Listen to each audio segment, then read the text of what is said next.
Okay, kasama natin ang best player of the game sa opening game ng Battle of the Five Season 4. Walang iba, Jom Soliano.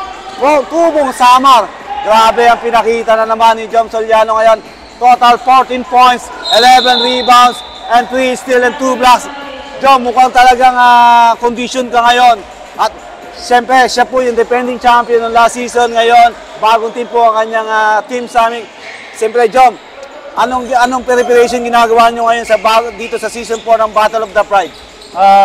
Yun nga, coach, na pa-condition lang din.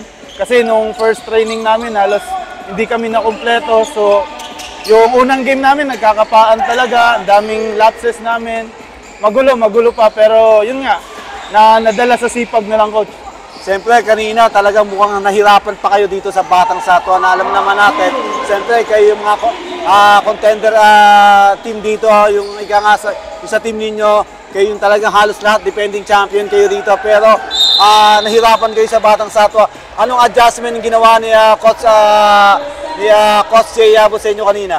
Yun, una-una, hindi kami sasabay sa laro ng Satwa kasi alam natin, Batang Satwa, takbuhan yung gustong laro. So gusto ni Coach na stop muna namin yung bola, huwag tayo makipagsabay, run natin yung mga plays or hanap tayo ng mga mismatch. Siyempre, kanina nung last 2 minutes, halos lumalamang pa, dumitikit, nag-o-all.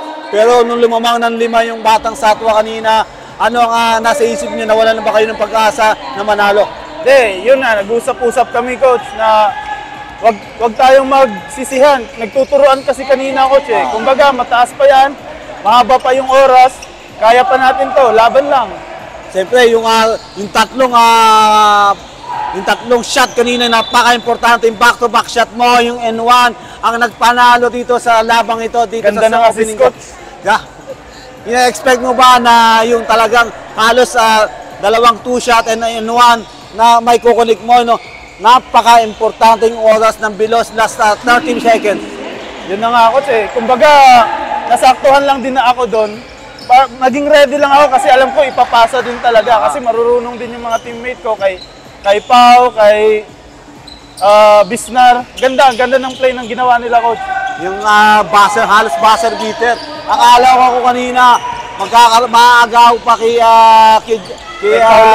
Pau Eldoayan yung huling ball possession niyo. Pero kung nakita ka sa gitna na ibigay, talagang nung itira mo, ramdam mo, napapasok. Akala ko nga, Coach, hindi naaabot eh. Pero tinira ko na lang, baka sakali, Coach.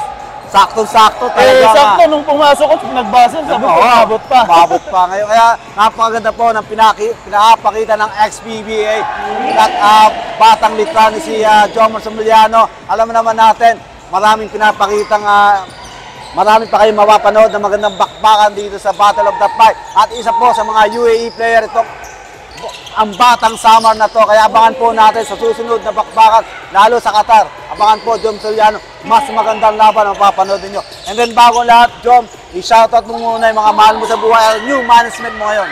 Yun, shoutout sa girlfriend ko, si Aika, kay Ninang, kay Kuya Arnie, kay Boss Kem sa sumusuporta ng Samik, syempre sa Jasville, shoutout sa inyo dyan. Sa amin, sa Samar, sa Inoragyao, shoutout sa inyo, kay Coach Jem, kay Madam Rocky, Lashat family, UIG family. And then good luck, see you next game. Kay Madam Romy. Okay. Sa mga hindi pa ho nakapagpapalo sa Jasville, follow na kayo. Every Sunday po mapapanood natin Jom Soliano. Okay, see you. Thank you, Coach.